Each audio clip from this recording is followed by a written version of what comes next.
বাবাজি মিল্লাত ইসলামিয়া বেরাদার, আপনারা শুনলেন বেরাদার, আমার নবীজি সাল্লাল্লাহু আলাইহি ওয়াসাল্লাম আল্লাহর নূর হইতে তৈরি।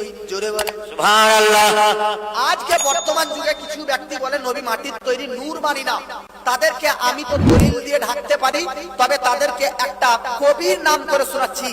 এই কবিতার নাম শুনেন আপনারা, রবীন্দ্রনাথ ঠাকুরের নাম শুনেছেন, ঈশ্বরচন্দ্র বিদ্যাসাগরের নাম শুনেছেন, অনেক বড় বড় সাহিত্যিক কবিদের নাম শুনেছেন। একটা কবির নাম শুনেছেন কি? কাজী নজরুল ইসলাম। এই কাজী নজরুল ইসলাম একটা বাক্য বলেছিলেন, ছন্দ বলেছিলেন, খুব মুগ্ধময়, খুব মহব্বত ভরা, খুব প্রেমময় কালাম। কি হলো ধন্য ধরা মোর নবীর নূরে, যে নূর দেখেছিল হযরতে মুসা কোহে তুরে। পড়েছেন কি পড়েননি? শুনেছেন কি শুনেননি? আপনি জানেন দুনিয়ার মধ্যে হযরতে মুসা নবী এক নবী যিনি আল্লাহকে দেখতে চেয়েছিলেন। আরে দেখতে চাইবে না কেন? আপনি একজন অচেনা ব্যক্তিকে প্রত্যেকদিন কথা বলেন শুনে, হঠাৎ করে আপনার অন্তরে একটা আবেগ তৈরি হবে যে ভাই তোমার সঙ্গে প্রত্যেকদিন কথা বলি, একটু দেখা করতে চাই, তোমাকে একটু দর্শন করতে চাই। মানুষ কথা বললে দেখার আগ্রহ বাড়ে। হযরতে মুসা নবী ইনডাইরেক্টলি আল্লাহর সঙ্গে কথা বলে, তো মুসা নবীর অন্তরে, মুসা নবীর অন্তরে কালবে আল্লাহকে দেখার প্রেম তৈরি হয়ে গেল, আবেগ তৈরি হয়ে গেল। মুসা নবী আল্লাহকে বলতেছে যেটা, সেটা কুরআনে এসেছে কি? রাব্বি আরনি আনজুর ইলাইক, হে আল্লাহ তোমার দেখা দিয়ে আমাকে ধন্য করো। তো আল্লাহ মুসা নবীকে জবাব দিচ্ছে, লান তারানি, তুমি আমাকে দেখতে পারবে না। আল্লাহু আকবার। কুরবান জান নবী মুহাম্মাদের প্রতি মুসা নবী আবেদন করার পরেও তিনি দেখতে পায়নি। আর আমার নবী বিনা আবেদনে, বিনা রিকোয়েস্টে উম্মে হানির বাড়িতে আরাম করতেছে, আর আল্লাহ জিবরিল আমিনকে পাঠিয়ে নবীকে দেখার জন্য অপেক্ষা করছে। সুবহানাল্লাহ। আল্লাহ পাক বলতেছে মুসা নবী দেখতে পাবে না, তবে মুসা নবী বলতেছে না দেখবো। এদিকে মুসা নবী পায় না, ধরে আছে দেখবো। তো আল্লাহ পাক কুরআনের মধ্যে বলতেছে যাও 40 দিন 40টা রোজা রেখে আসো, 40 দিন 40টা রোজা রাখো, তারপরে তুমি আমাকে দেখতে এসো। বাবাজি হযরতে মুসা নবী 40 দিন রোজা রাখলেন। বাবাজি 40টা রোজা রাখার পর হযরতে মুসা নবীকে আল্লাহ তুর পাহাড়ে ডাকলেন। জোরে বলে সুবহানাল্লাহ। আপনারা আপনাদের আমাদের যে কিবলা কাবা, এই কাবা শরীফ মূলত 7টা পাহাড়ের পাথর দিয়ে তৈরি। কয়টা বললাম? 7টা। তার মধ্যে একটা পাহাড় হচ্ছে তুর, তার মধ্যে আরেকটা পাহাড় লাবানন, জুদি, হীরা, এরকম 7টা পাহাড়ের পাথর থেকে কাবা শরীফ তৈরি। মুসা নবীকে ওই তুর পর্বত, যে তুর পর্বতের পাথর দিয়ে ফারিস্তারা কাবা নির্মাণ করেছিল, সেই তুর পাহাড়ে ডাকলেন কে? আল্লাহ। হযরতে মুসা নবী বলতেছে এবার জালওয়া দেখাও। তো আল্লাহ পাক বলতেছে ঠিক আছে, আমার নূরের একটা ঝলক তুর পর্বতে নিক্ষেপ করব। তুর পর্বত নিজ জায়গায় যদি স্থির থাকে তাহলে তুমি আমার দর্শন করতে পারবে। আল্লাহর এক নূরের ঝলক পাহাড়ে পড়ে, তো কুরআন বলতেছে পাহাড় চূর্ণ বিচূর্ণ ভেঙে পড়ে যায়, আর মুসা নবী বেহুশ হয়ে যায়। জোরে বলে সুবহানাল্লাহ।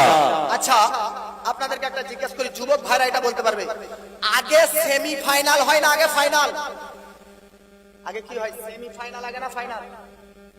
বাহ, আগে সেমিফাইনাল তারপর ফাইনাল। জগৎবাসী আপ শুনেন, আল্লাহ পাক মুসা নবী পাহাড়, তুর পাহাড়ে যে নূর ফেলেছিলেন, ওই নূরটা কার নূর? আল্লাহর জাতি নূর না, ওটাই হচ্ছে আমার নবীজির নূর। সুবহানাল্লাহ। আরে আগে সেমিফাইনাল মানে আল্লাহ পাক আমার নবীর নূর দিয়ে সেমিফাইনাল ট্রাই করতেছে যে দেখি তো মুসা নবী সেমিফাইনাল নবী মুহাম্মদের নূর সহ্য করতে পারছে কি পারে না। আরে তুর পাহাড় তো সেমিফাইনাল নূর, ওটাকে সহ্য করতে পারে না, তাহলে ফাইনাল নূর আল্লাহকে কি করে সহ্য করতে পারবে? সুবহানাল্লাহ। জোরে বলে। এই জন্য বলতেছে কাজী নজরুল তখন ব্যাখ্যা করলো, হলো ধন্য ধরা মোর নবীর নূরে, যে নূর দেখেছিল মুসা নবী, যে নূরটা দেখেছিল পাহাড়ে, ওটা কি হলো ধন্য ধরা মোর নবীর নূরে, যে নূর দেখেছিল মুসা কোহে তুরে, আমার নবীর নূর দেখেছিল। জোরে বলে ব্রাদার, তাহলে আমার আপনার নবীজি নূরের তৈরি কি তৈরি না? জোরে বলেন। অথেন্টিক কুরআন থেকে প্রমাণ। আল্লাহ পাক কুরআনের মধ্যে বলেছে কদ জাআকুম মিনাল্লাহি নূর, ওয়া কিতাবুম মুবিন। এই নূর বলতে কি বোঝানো হয়েছে? কুরআন পাঠ করে ভাই কেউ হেদায়েত পায় আর কেউ পথভ্রষ্ট হয়ে যায়। আপনি বলবেন কুরআন পড়ে কেউ সঠিক পথ পায় আবার কেউ পথভ্রষ্ট হয়ে যায়, এটা কিভাবে সম্ভব? হ্যাঁ, এটা সম্ভব। আল্লাহ নিজেই কোরআনে বলেছে ইউদিল্লু বিহি কাসিরান ওয়া ইয়াহদি বিহি কাসিরান। কুরআন পাঠ করে কেউ হেদায়েত প্রাপ্ত হয়, কেউ আবার পথভ্রষ্ট হয়ে যায়। আরে কুরআন পাঠ করে তারাই হেদায়েত পাবে যারা নবীর নূরের ইশক অন্তরে জ্বালিয়ে কুরআন পাঠ করবে, আর যারা নবীকে মাটির বলে অন্ধকারে পড়ে থাকবে তারা কুরআন পাঠ করে পথভ্রষ্ট হয়ে যাবে। জোরে বলে আমার নবী নূর সংক্রান্ত আল্লাহ কুরআনে বলতেছে কদ জাআকুম মিনাল্লাহি নূর। এই নূর বলতে সমস্ত তাফসীরকারক কুরআনের সমস্ত এক্সপ্লেনেশনকারী সমস্ত ব্যাখ্যাকারকগণ ব্যাখ্যা করেছেন নূর বলতে নবীকে বোঝানো হয়েছে আর কিতাব বলতে আল্লাহর কুরআনকে বোঝানো হয়েছে। জোরে বলে সুবহানাল্লাহ। আমার নবী নূর।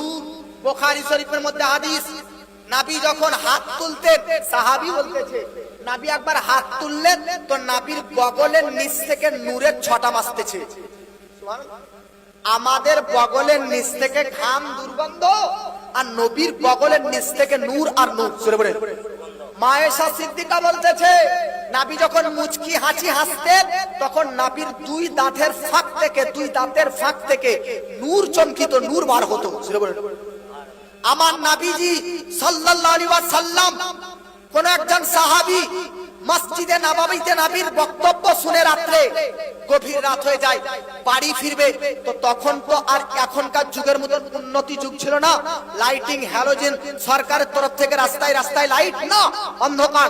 তাই সাহাবী বলতেছে ইয়া রাসূলুল্লাহ আজকে মসজিদে ঘুমিয়ে যাব, সকালে বাড়ি যাব, অন্ধকারে বাড়ি ফিরতে কষ্ট হতে পারে, বেনাদার খতরা হতে পারে।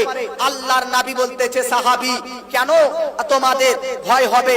তো বলতেছে গভীর অন্ধকারে লাইটের ব্যবস্থা নেই, কিভাবে যাব?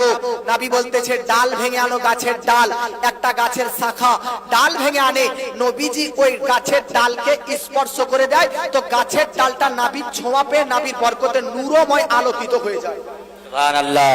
সাহাবী ওই ডালটা নিয়ে রাস্তায় হাঁটতে হাঁটতে গেছে, দুজন সাহাবী এমন একটা মোড় পৌঁছে গেছে, মোড়ে যে একজন সাহাবীর বাড়ি এদিকে আর একজন সাহাবীর বাড়ি এইদিকে, আর লাঠি কটা বলেন তো?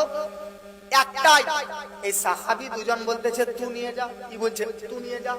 তো সাহাবী বলতেছে এক কাজ কর, ও ভাই সাহাবী তুই আজ আমার বাড়ি চ, তোকে রাত্রে অন্ধকার এদিকে যেতে হবে না। সাহাবীর আকীদা দেখুন।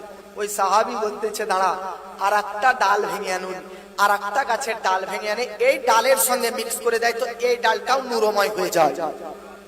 আমার নবী নূর। এই ব্যাপারে প্রত্যেকটি সাহাবী প্রত্যেকটি তাবিঈ ঐক্যমত রয়েছে। সুবহানাল্লাহ সুবহানাল্লাহ। এইজন্য বিরাদানে মিল্লাত ইসলামিয়া আল্লাহ পাক আমার আপনার নবীকে সাল্লাল্লাহু আলাইহি ওয়াসাল্লামকে নিজস্ব নূর হইতে গোটা সৃষ্টি জগতের পূর্বে তৈরি করলেন। আমার নবীর নূরের পর আল্লাহ সবকিছু তৈরি করলেন, আদমকে তৈরি করলেন, সবকে তৈরি করলেন। তৈরি করার পর আমার নবীর নূরকে পৃথিবীতে আনার জন্য আদম নবীর কপালে রেখে দিলেন। জোরে বলুন সুবহানাল্লাহ।